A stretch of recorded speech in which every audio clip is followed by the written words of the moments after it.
Así que hoy conversamos acerca de la paternidad versus el machismo. Permítame detener con ustedes un texto bíblico en el Antiguo Testamento. En el Salmo 127, el verso 3, vamos a tener la palabra hoy. Y así nos adentramos en nuestra predicación de hoy. El texto sagrado dice en el nombre de Jesús: He aquí, herencia de Jehová son los hijos, cosa de estima, el fruto del vientre. Como saeta en manos de valiente, así son los hijos sabidos en la juventud. Bienaventurado el hombre que llenó su aljaba de ellos. No será avergonzado cuando hablare con los enemigos en la puerta. Muy amable.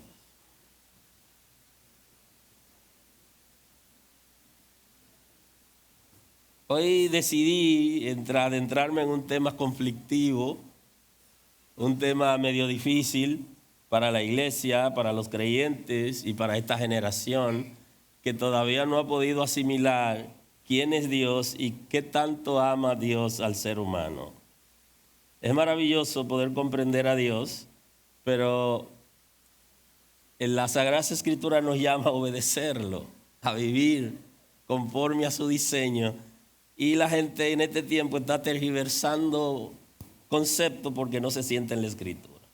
Si hablamos de paternidad, hablamos de un concepto que tanto para los hebreos como para los griegos tiene sus implicaciones. Para los hebreos es el concepto de sustentador, de cimiento, de fuente. Padre es ser fuente, ser cimiento, ser sustentador. Más que un título biológico, representa el deber de liderar. El padre lidera, de nutrir, de proteger, de transmitir valores espirituales, de modelar el amor, de ser compasivo y de guiar a los hijos a la madurez. Ese es el concepto. En la que se ve autoridad, alimentación, transmisión de idea, guiar a identidad. Hoy se habla mucho de identidad, pero en la Sagrada Escritura nos habla de la responsabilidad de un padre, y una de ellas es que los hijos tengan identidad. Para que un hijo pueda tener identidad, necesita tener a papá y necesita tener a mamá. Porque en ambos va a encontrar la enseñanza apropiada, porque ese es el diseño de Dios. Como la sociedad está extraviada, muchos están viviendo sin uno de los dos y se ha proliferado la maternidad, la madre soltera es el concepto, donde los padres se han desentendido de los hijos y algunos solo cumplen con lo que dice la ley. Y me refiero a la pensión alimenticia que le impone un juez. Pero no tienen la responsabilidad de compartir la custodia, la formación, y algunos se han desentendido de la responsabilidad de enseñar a sus hijos. De alguna manera, la sociedad está desorientada, está corrompida. Y entonces la iglesia tiene un deber, una deuda social, moral, porque no hemos sido capaces, primero, de dar ejemplo, y segundo, de poder guiar esta sociedad que necesita ser guiada por gente que tenga valores y que tenga principios. Y ya tuvimos algunas entregas acerca de la responsabilidad de la iglesia para liderar la sociedad y por qué la sociedad se resiste a que la iglesia la lidere. Porque en todos los sitios se cuecen habas y entonces la gente ve más lo que no es correcto que lo correcto. Y ya saben que la idea del infierno es hacer lo mismo que Dios está haciendo para generar confusión. entre tantas personas que lo están haciendo bien, los medios de comunicación se enfocan en aquel que tiene debilidades. Hay una razón, porque todos estamos llamados a hacer lo correcto. Y si alguien no hace lo correcto, entonces llama la atención. Tenemos una deuda moral con la sociedad para poderla liderar. Y es que nosotros vivamos la Escritura, vivamos en principios y valores y que seamos capaces de modelar a Cristo. Si proyectamos a Cristo, las cosas van a cambiar. Porque el apóstol Pedro inclusive manda callar con nuestro comportamiento la gente que hace comentario por debajo. Que cuando venga a la iglesia sepa la verdad. Y entonces si cuando vienen lo engañamos, no le decimos la verdad, entonces al final no tenemos autoridad. Aleluya. Y esa es una responsabilidad. Ustedes saben que a Dios se le ha acusado de ser machista. Que a las congregaciones se le ha acusado de ser machista. Y que todo el apóstol Pablo, inclusive en la República Dominicana, es uno de los países donde los predicadores y predicadoras, y escuché recientemente una predicadora de Panamá que se comió al apóstol Pablo. Entonces, le restan inspiración a la Escritura. ¿Con qué autoridad puede ejercer alguien el ministerio si no cree y respeta la inspiración de la Escritura? No se puede. Porque si la Escritura es inspirada en un lado y en lo que me conviene no es inspirado, al final no tiene sentido. Ese es el concepto de grado de inspiración. Y no es así. La inspiración, la Escritura es totalmente inspirada por Dios y es apta para instruir, corregir, a fin de que el hombre y la mujer de Dios estén enteramente preparados para toda buena obra. Y entonces, como acusan a Dios de machista, entonces rehusan obedecer la palabra y empoderamos al feminismo, porque el empoderamiento de la mujer es una dinámica del feminismo. Ya eso lo vimos en mayo cuando hablábamos acerca de la maternidad versus el feminismo. Hice una ligera introducción, pero hoy nos enfocamos en cómo la sociedad caída, la sociedad que viene, no la sociedad que fue creada, sino la que se desvirtuó de la creación, y no la sociedad que ha sido redimida por Cristo, sino la sociedad que sigue rebelde a Dios, tiene un comportamiento que no es lo que la Escritura establece, aunque aparentara eso. Entonces el concepto del machismo es una actitud de prepotencia, comportamiento de superioridad de los hombres respecto a las mujeres.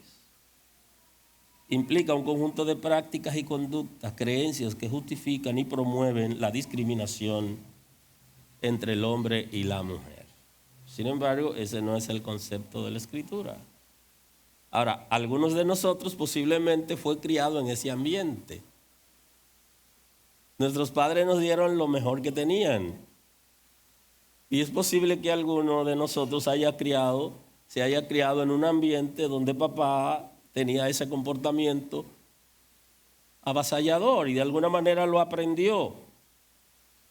Entonces ahora, esa gente que se crió en ese ambiente no está preparado para enfrentarse a la realidad social. Entonces, los padres que estamos aquí hoy deberíamos entonces aprender para criar nuestros hijos para que sean capaces de insertarse en la sociedad. Ahora, si hemos conocido al Señor, también estamos en capacidad de modificar conductas en caso de que así fuere. Esto es un fenómeno social, como lo es el feminismo, que llama más la atención porque surge a partir del machismo. O sea, ese avasallamiento, ese menosprecio llevó a la mujer entonces a sublevarse, empoderarse, y tenemos una sociedad dividida que lo que está vendiendo es antivalores. Y como continuamente viven atacando la iglesia también por el concepto del patriarcado. El patriarcado es un sistema de organización social y política donde los hombres ostentan el poder primario y predominan en los roles de liderazgo. Tienen autoridad moral, privilegio social y control de la propiedad. O sea, son dueños de todo. De manera que si nosotros observamos ese concepto, porque dentro de las dispensaciones aparece la dispensación del patriarcado, pero el patriarcado surge después de la caída de Adán. Y ojo con eso. El concepto del patriarcado es el gobierno de los padres. Tiene una estructura social que el varón, el patriarca, era la máxima autoridad de la familia o el clan, y en este sentido clásico, el poder y el patrimonio se transmitían exclusivamente a la línea masculina. Bueno, todavía hoy en Japón, la línea de sucesión monárquica es masculino. Ya ha cambiado en otros países donde existe la monarquía, que puede ser indistinta. El varón o primogénito o primogénita, puede ser varón o puede ser hembra. Ahora, todo esto viene a partir del pecado original. No está en el corazón de Dios esto, sino que es producto del pecado del hombre. Y nosotros nos remontamos al Génesis capítulo 3, el versículo 16. Si ustedes van conmigo y paseamos un poquitito en la Biblia, porque estamos en la casa de Dios y deberíamos aquí hablar de la Escritura y pasearnos en la Escritura. Dice, la mujer dijo, multiplicaré en gran manera los dolores en tu preñeces. Esto es después que el hombre cayó en pecado y junto con su mujer. Con dolor dará a luz los hijos y tu deseo será para tu marido y él se enseñoreará de ti. El Señor está diciéndole a Adán y a Eva, ustedes han cruzado la línea espiritual que divide el reino de Dios y de las tinieblas, y ahora ustedes por causa del pecado van a ser gobernados de manera diferente. Y ese gobierno que se va a establecer en ustedes va a generar crisis entre ustedes. Y una de las crisis que va a generar es que va a haber un antagonismo a partir de ahora por causa del pecado, por haber abandonado los principios del reino y haberse entregado a las tinieblas y ser guiado por el infierno. A partir de ahora ustedes van a saber lo que ustedes van a vivir. Y una de las cosas que van a vivir es que va a haber un antagonismo entre el hombre y la mujer. Tu deseo será para tu marido y él se enseñoreará de ti. Esa es la consecuencia del pecado. No es el hombre y la mujer que Dios creó en un principio, Adán y Eva, que lo hizo con las mismas dignidades, pero con roles diferentes. Entonces el texto está diciendo, el deseo, y entonces el concepto de deseo para los hebreos, smachar, implica un conflicto de poder, de tendencia de la mujer, de querer manejar el esposo y la imposición del marido mediante el control autoritario. Así que ese deseo implica un anhelo de control o dominio sobre el otro. Que el concepto que aparece ahí como deseo, tenemos que ver lo que plantea el original del texto. Y se refiere a un anhelo de control o dominio sobre el otro. Implica que la mujer intentará usurpar el liderazgo del hombre. Ese es el problema del pecado. Y entonces se enseñoreará. Entonces el señorío implica dominar, gobernar, tener autoridad. Indica que el hombre responde al intento del control de la mujer imponiendo un gobierno duro en lugar de un liderazgo de servicio. Se ha generado un antagonismo Y está expresado en el texto bíblico. Eso va a pasar. Por causa del pecado, ustedes van a degenerarse y entonces van a entrar en una crisis donde la mujer se va a sublevar y el hombre intentará controlarla o gobernarla, imponiendo un gobierno duro de liderazgo. En vez de tener un liderazgo de servicio, que es el liderazgo del concepto del padre, del cabeza de familia, entonces lo que hace es que doblega a la mujer porque la mujer intenta sublevarse. Y entonces ese pleito viene casado por el pecado. No fue la idea de Dios. Dios no tiene nada que ver con eso. Inclusive, el que ha sido redimido en Cristo tiene otra mentalidad, aun cuando haya recibido alguna crianza que no sea la apropiada. Entonces el apóstol Pedro en el capítulo 3, el versículo 6, hace referencia a un concepto interesante y dice: como Sara obedecía a Abraham llamándole Señor, de la cual vosotras habéis venido a ser hijas, si hacéis el bien, y se refiere a las mujeres, sin temer ninguna amenaza. Vosotros maridos igualmente vivid con ella sabiamente, dando honor a la mujer como vaso más frágil y como acorredera de la gracia de la vida, para que vuestras oraciones no tengan estorbo. El apóstol Pedro aquí hace referencia a un acontecimiento que también tenía que ver con el Génesis, la relación de Sara y de Abraham. Si usted ha leído alguna vez esta historia, se va a dar cuenta que Sara, aunque aquí aparece, lo vamos a ver en el contexto de la escritura, pero Sara era una mujer dura.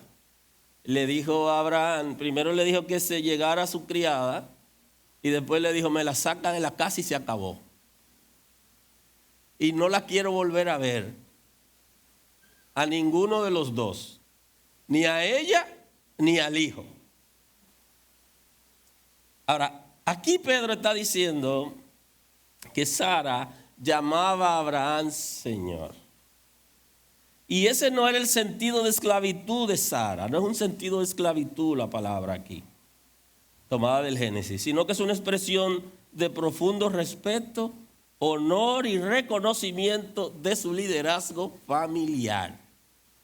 Porque los hijos de Dios en todas las estaciones, en todas las dispensaciones, en todas las etapas, deben tener un comportamiento diferente a los que no son hijos de Dios, porque el que no es hijo de Dios está guiado por los instintos pecaminosos, concupiscentes, y los hijos de Dios son guiados por el Señor, y en la gracia somos guiados por el Espíritu Santo. Entonces, cuando Sara le dice Señor a Abraham, no era porque ella era su esclava, sino era una expresión de profundo respeto, honor, reconocimiento que tenía el hombre del liderazgo familiar. Y esto es lo que Pedro está tratando de decir. Ustedes deberían, le dice a la mujer, ustedes deberían imitar a Sara, que tenía gran respeto por su marido y no lo desconsideraba bajo ninguna circunstancia.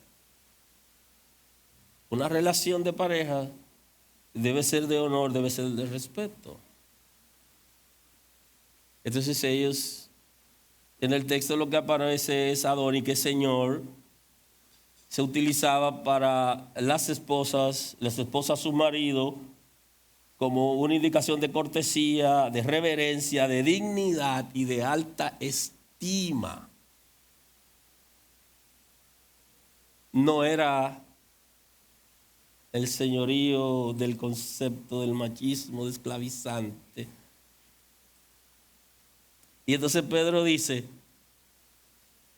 que a la hora de tener la relación, que no teman a ninguna amenaza.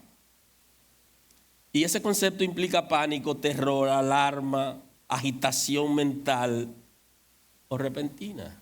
O sea, lo que le está diciendo es que no tenga, la relación no debe, de respeto, de dignidad, no debe estar basada de obediencia y de sometimiento a un a un temor, a un miedo, a un terror, sino tener paz profunda y no dejarse paralizar por el miedo o la intimidación, sino en la confianza a Dios. O sea que la relación no está basado en el avasallamiento en la relación. No es lo que Dios ha enseñado, porque no se lo enseñó a Adán cuando lo creó ni a Eva, sino que la gente se ha desvirtuado y por causa del pecado y algunos cristianos trasnochados dentro de las congregaciones reaccionan contra la palabra y otros enemigos de la fe culpan a Dios del pecado del hombre. Y entonces el apóstol Pablo también le dice, lo que estamos tratando es de ver lo que establece la Escritura para que nosotros saquemos de la cabeza la idea de que Dios está apoyando o en algún momento ha apoyado el concepto del machismo, porque no está en el corazón de Dios, sino que parte de una mente reprobada y de una gente que vive en pecado. Dice que viva con ella sabiamente, que viva con ella en comprensión, en honor, en compañerismo, en igualdad de dignidades ante Dios como fue creado, y que la valore como compañera de vida. Eso es lo que establece el texto. Y entonces el mismo apóstol Pedro dice que las oraciones pueden tener estorbo, porque hay gente dentro de las congregaciones que tienen una relación de parejas y de familia donde avasallan, y entonces él le dice, bueno, pues entonces va a haber problema a la hora de orar. Lo que está mandando es a cultivar una relación matrimonial sana y respetuosa para que la comunicación con Dios no encuentre obstáculos, sino que sea fluida. No podrá ser fluida si hay problemas, si hay avasallamiento. Para que sea fluida y sin cargo de conciencia. Porque ustedes saben que el remordimiento de conciencia no nos deja vivir libremente.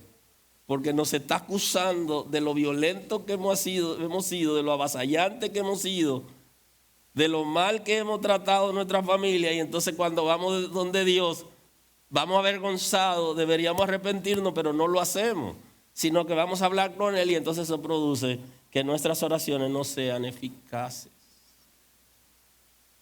no son exitosas delante de Dios, porque para que una oración pueda ser exitosa tiene que ser escuchada por el Señor, no necesariamente respondida de acuerdo a cómo queremos, pero que sea escuchada por Él en buena lid.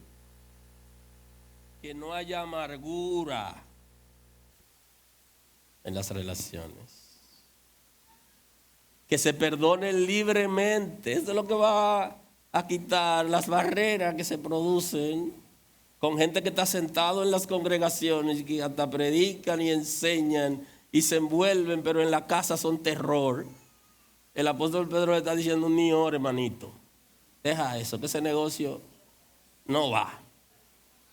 Enderézate primero, que no tenga la mujer amargura, ni tú tengas amargura con ella, ni tus hijos, que se perdonen libremente y que no sean egoístas. Hoy ese término ya lo han cambiado y ahora es narcisista. Y tú eres la mujer secreteándose tal cosa. Y se están diciendo una a otra, no, que ese es narcisista. Que no sean egoístas. Que confíen en Dios en todo tiempo, en una relación de pareja de tolerancia y que sean sanos. De manera que la tesis de que Dios, que el apóstol Pablo, que la iglesia y que la gente es machista, eso no es bíblico ni está en el corazón de Dios, ni responde a los intereses de Dios. Es netamente pecaminoso, y entonces en Cristo ya hemos sido redimidos, donde las cosas son restauradas, que ese es el propósito del sacrificio. Ahora, retornando ya a lo de nosotros, de la paternidad y todo eso, Lo metemos ahí en el Salmo 127, el verso 3 de ese Salmo, donde el salmista está diciendo: he aquí, herencia de Jehová son los hijos, cosa de estima el fruto del vientre. Como saeta en mano del valiente, así son los hijos sabidos en la juventud. Bienaventurado el hombre que llenó su aljaba de ellos. No será avergonzado cuando hablen con los enemigos en la puerta. Usted se puede imaginar, si usted como que cuando lee la escritura puede figurar lo que el texto está diciendo, un hombre que tiene hijos y que cuando va a algún conflicto en la puerta de su casa o alrededor, va acompañado de sus hijos, bien formados, bien educados. Esa es la idea que uno tiene. Ahora, ¿qué es lo que dice el texto? Los hijos no son carga, ni propiedad personal, sino un regalo divino, temporal, que Dios confía en los padres. Y su labor principal es guiarlos y darle dirección para el futuro. No son de nosotros, sino que el Señor nos los ha confiado. La labor principal es guiarlos y darle dirección hacia el futuro. Eso es mi responsabilidad. Y habla de la herencia, que tiene que ver con propiedad, porción, posesión. Implica que los hijos pertenecen a Dios y representan el legado espiritual que Él ha confiado a la familia. O sea que usted no puede hacer con sus hijos lo que usted quiera. Usted no puede doblegarlo a palo. Y creo que en la iglesia durante años se enseñó que había que darle pela a los muchachos, sí o sí, por lo que sea. Y todavía algunos cristianos lo están enseñando. O sea que están mandando a abusar. Pero ese no es el concepto general de Dios. Es disciplinar, es enseñar, es corregir, es supervisar, es amar. Que no es suyo, no son suyos, sino que vienen a través de usted. Y dice que son propiedad de Dios, porque son herencia de Dios. Y si tu hijo le pertenece a Dios, entonces tú deberías guiarlo a Dios para que pueda conocer al Señor y que el legado espiritual continúe. El pueblo de Israel lo entendió, por eso todavía hoy cuando se habla de los judíos, se habla con cierto respeto, independientemente de la corrupción que hay en muchos que son judíos. Pero cuando se habla de los judíos se habla con respeto. Por eso, porque ellos, aunque muchas veces se sublevaron contra Dios, ellos todavía mantienen esas enseñanzas que le dieron. Y quiero decirle que Abraham no fue a la cruz por ellos. O sea que no hay que ir a la cruz para que los hijos puedan obedecer, sino que nosotros tenemos la responsabilidad de formarlo, educarlo, y ya Salomón lo está diciendo. Que él dice: instruye al niño en el 22:6 de los Proverbios en su camino, y aun cuando fuere viejo no se apartará de él, refiriéndose al camino. Se refiere a guiar e inclinar al niño de manera natural, formando un carácter sólido que lo sostendrá para toda la vida. Eso es lo que está planteando Salomón. El niño tiene una naturaleza caída y debe ser instruido en cosas buenas y en principios y valores del reino. Porque si no, va a responder a lo natural que hay en él, la naturaleza concupiscente. Cuando sea adulto, memorizará cada enseñanza y podrá aplicarla con libertad. Pero para eso, alguien tiene que formarlo. Y entonces el salmista está diciendo: herencia de Jehová son los hijos. O sea que no te pertenecen. No son tuyos. No puedes hacer lo que tú quieras, sino que debes saberlo guiar. Cosa de estima, que tiene que ver, el concepto es salario o premio. Los hijos son una bendición valuable por el esfuerzo realizado. O sea, nuestros hijos son, hay 3 palabras que hace muchos años que no la aprendimos acerca de nuestros hijos, que son, a ver si la pueden recordar, que son deseados, son pedidos, y son ¿qué? Oportunos. O sea, nuestros hijos son deseados, son pedidos y son oportunos. Y por eso lo dejamos vivir. Lo dejamos nacer, que es el concepto. No impedimos su nacimiento porque son deseados, son pedidos y llegan oportunamente. Y siendo así, entonces no son carga para nosotros, sino que son de bendición, como regalo de Dios, porque a Él le pertenecen. Porque el legado espiritual de nuestros hijos estará, o sea, el legado espiritual de la familia estará sobre nuestros hijos. Ahora, si no lo guiamos, como establece el proverbista, no trazamos el camino que él debe seguir para que pueda permanecer, entonces el legado familiar se cae, legado espiritual se cae. Y yo sé que algunos están pensando, ¿por qué los árabes? ¿Por qué los judíos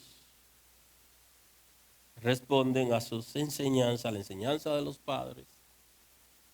¿Y por qué en Occidente tan difícil?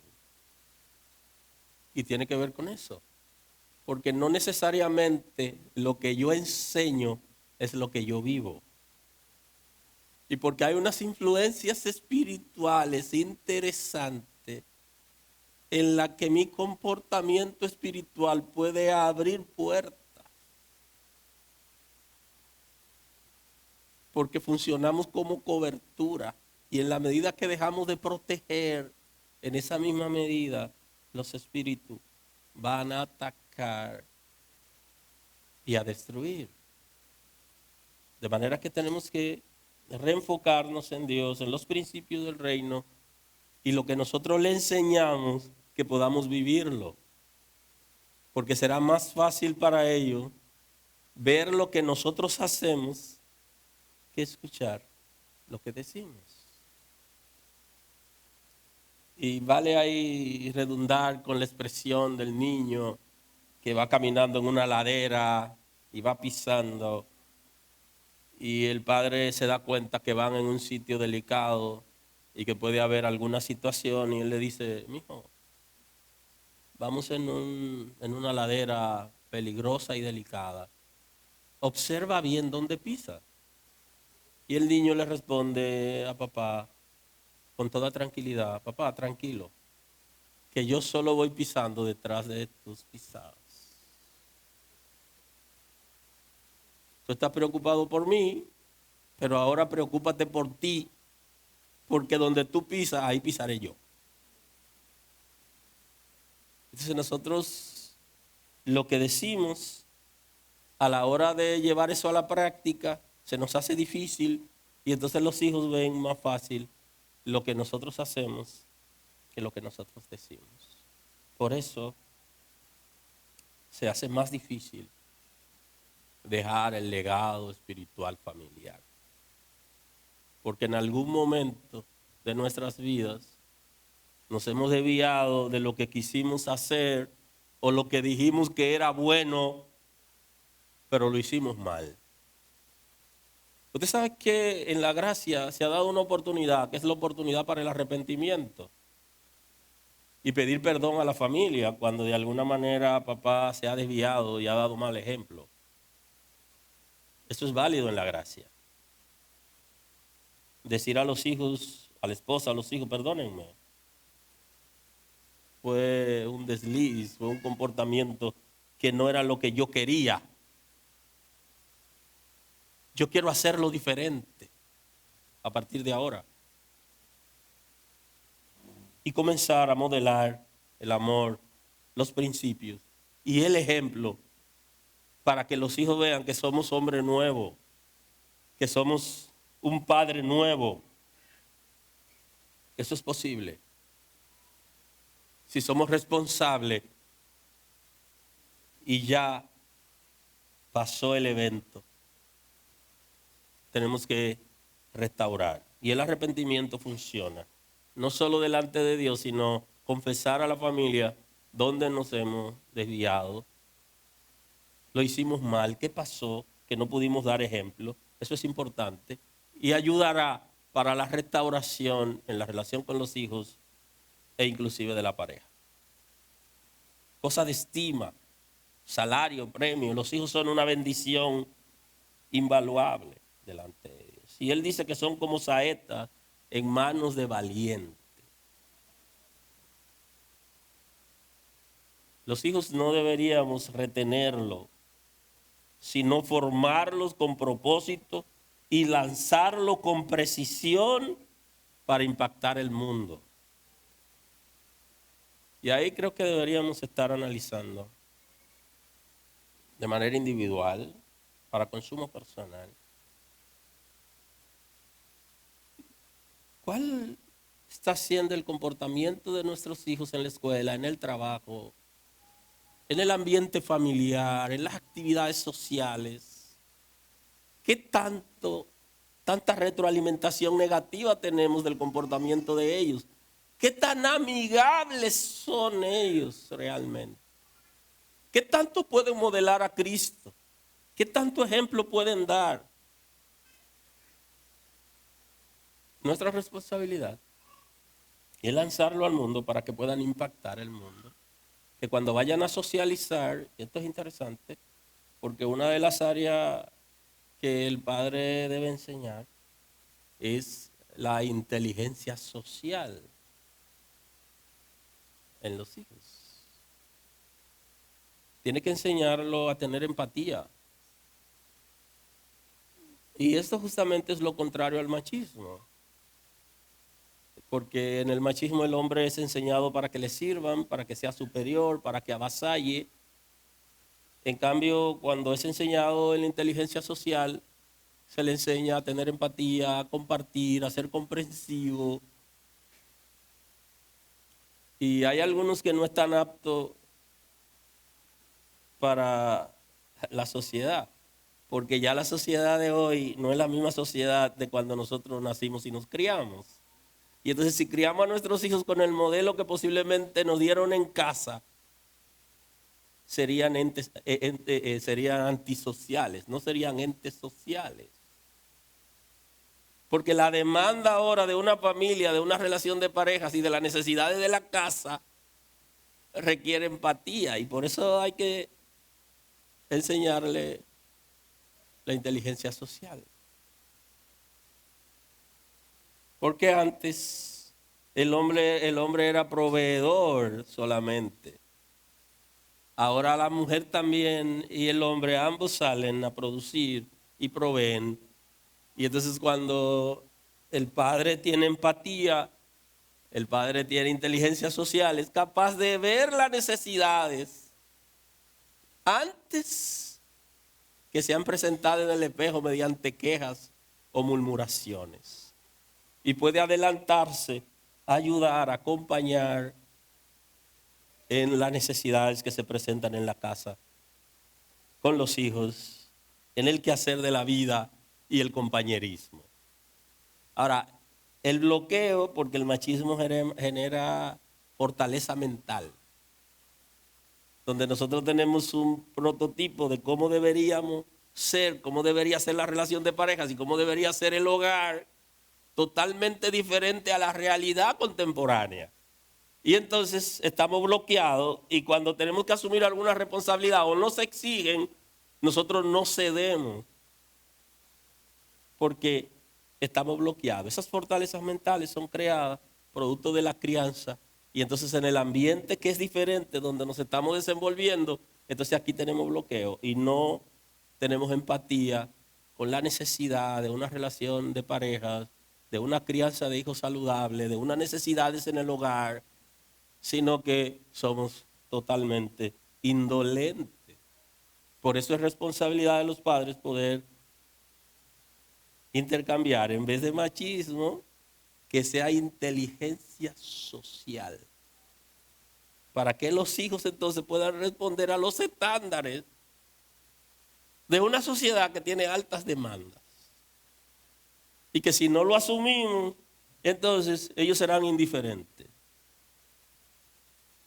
Y no sé si observaron, a la hora de leer las historias bíblicas de Abraham, de Isaac, de Jacob, no sé si observaron que Jacob y Esaú, que eran hijos, no había hijas, sino solo eran varones, aunque en esa época era la época esclavista y habían esclavos y criadas. Sin embargo, ustedes observan que la mamá lo enseñó a cocinar a ellos. Ustedes no leyeron eso en la Biblia. No lo han leído, todavía no lo recuerdan.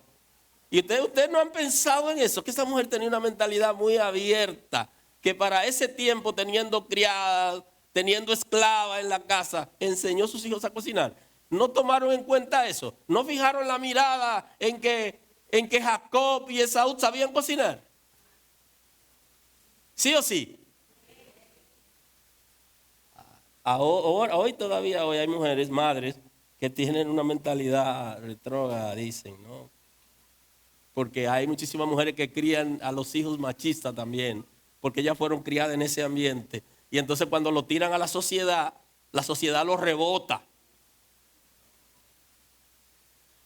Porque es al revés, que impacta en la sociedad, no que la sociedad te lo rebote para atrás. ¿Que cocinó Jacob o no cocinó? Dice que cocinó una lentejita y tenían buen olor. Y el hermano que también sabía cocinar se estaba muriendo y vino la negociación. La lenteja del problema. Y luego el cordero del problema. De manera que si lo vamos a lanzar con precisión para impactar el mundo no nos lo puede devolver. Y ahí entonces le devuelven el hijo a la señora. Para atrás. Y entonces la señora lo recibe para consolarlo. Porque como los padres no lo instruyeron, entonces en el matrimonio viene el fracaso porque no pudo asumir responsabilidades y no tenía esa capacidad de empatía y de responder a los estándares sociales.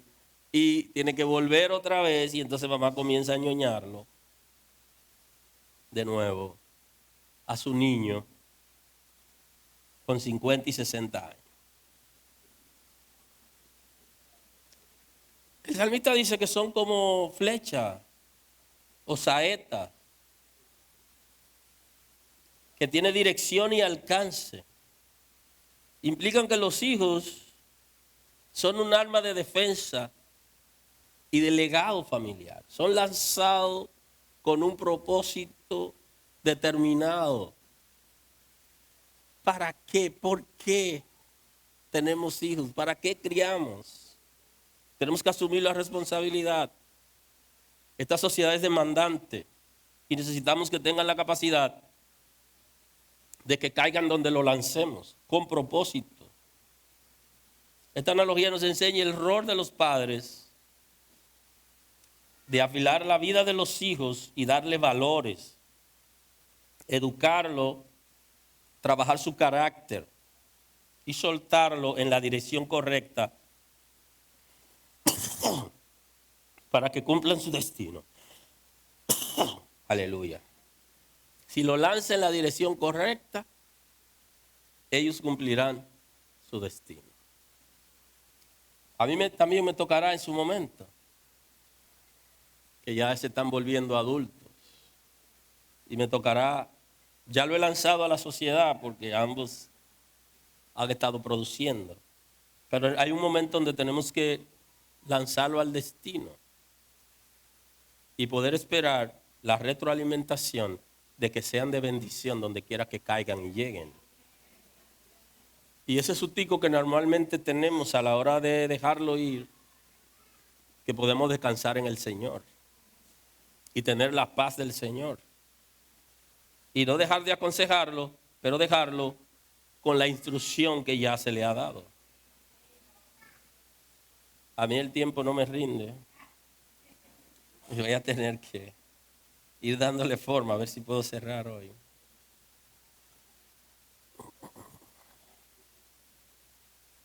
Ya cerrando el día de hoy, el propósito de Dios para el ser humano es que vive en dignidad.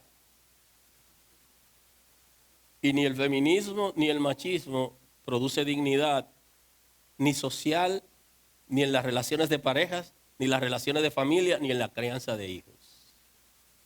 No se vive con dignidad.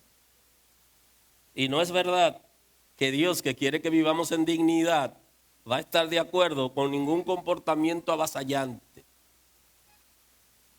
que quiera someter, esclavizar o denigrar a otro ser humano que Él creó con dignidades e igualdad. Dios no hace diferencia de género en función de dar privilegios. No apoya abuso porque nos ha creado para que tengamos vida en dignidad. Y ningún tipo de abuso ni avasallamiento lo apoya Dios. Ni maltrato, ni que se ignore lo que está delante.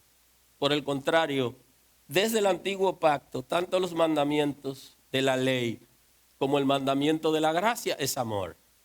Porque los mandamientos estaban dirigidos a amar a Dios y amar al prójimo. O sea que desde el principio el deseo de Dios es que nosotros vivamos en amor.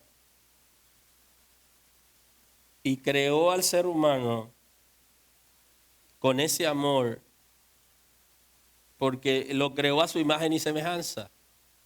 Y los atributos de Dios comunicables están en el ser humano que Él creó como depósito natural del ser humano. Ahora, cuando venimos al Señor, el Espíritu de Dios va a derramar amor en nuestros corazones. Y es un amor más allá del amor natural, que es el ágape que viene a hacer combinación con las diferentes manifestaciones de amor para que sea genuino, que sea sincero, que sea real y que pueda permanecer y hacer sacrificios si se quiere. Y ese es el tipo de amor que la Escritura dice que es sufrido. Sufrido no porque estamos en una relación avasallante que nos maltrata y que no levantamos cabeza y tenemos que sufrir obligados. No es eso. El amor sufrido es aquel que por amar en momentos difíciles hace sacrificio. De eso se trata.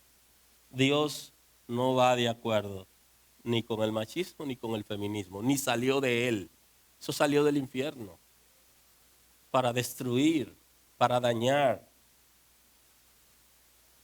Y creó al hombre, y hablo del padre, para que sea cabeza de familia, que sea líder servicial, representante de la familia, relacionista público de la familia, el que saca la cabeza, el que representa, el que protege, el que sostiene. Fue para eso que lo creó. Pero el pecado lo trastornó y lo dañó todo. Y ese liderazgo servicial y protector que le dice a la esposa, ponte el cinturón, que los hijos menores lo monta detrás, en el asiento trasero, que cuando va a cruzar la calle pone a la esposa del lado de la acera y él se pone del lado donde vienen los vehículos, para que cuando un vehículo vaya a darle de a él. Ese es el sentido de protección. Pero eso mismo hace con los hijos. Lo pone del otro lado y él se pone del lado donde vienen los vehículos por cualquier cosa, sea con él. Es sentido natural de protección. Aleluya. Para eso nos hizo cabeza. La cabeza no es el que avasalla. Y quisiera ser puntual, pero mire, el apóstol Pablo comparó el sacerdocio del hombre el esposo, el cabeza, el padre, con Cristo. Que fue capaz de recibir una iglesia débil y hacerla fuerte. Y el mismo apóstol Pablo está diciendo que la mujer es la gloria del varón. Y ojo con eso. Cuando usted vea que una mujer se está sonriendo, piropea al esposo. Aleluya. Porque el esposo la está tratando bien. Es la gloria, el que representa al hombre. Y cierro hoy diciéndoles que si todavía tiene el comportamiento o la visión del hombre caído, eso solo debería ser para tener el sentido del arrepentimiento y para no creernos la gran cosa. Pero Cristo vino a restaurar todas las cosas y vino a dar vida y vida en abundancia. Y quien vino a matar, quien vino a robar y quien vino a destruir es Satanás. Pero Cristo vino para que tengamos vida y vida en abundancia. Y vino a restaurar las cosas que en un principio habían sido diseñadas por Dios y que fue alterado por el pecado. Así que la gracia de Dios les acompañe en el día de hoy. Nos volveremos a ver en una predicación como esta en otro momento. Señor, gracias. Gracias por tu misericordia y porque tú tienes cuidado de nosotros. Gracias por la vida, Señor. Gracias por el privilegio que ha dado a muchos aquí hoy de ser padres. Gracias.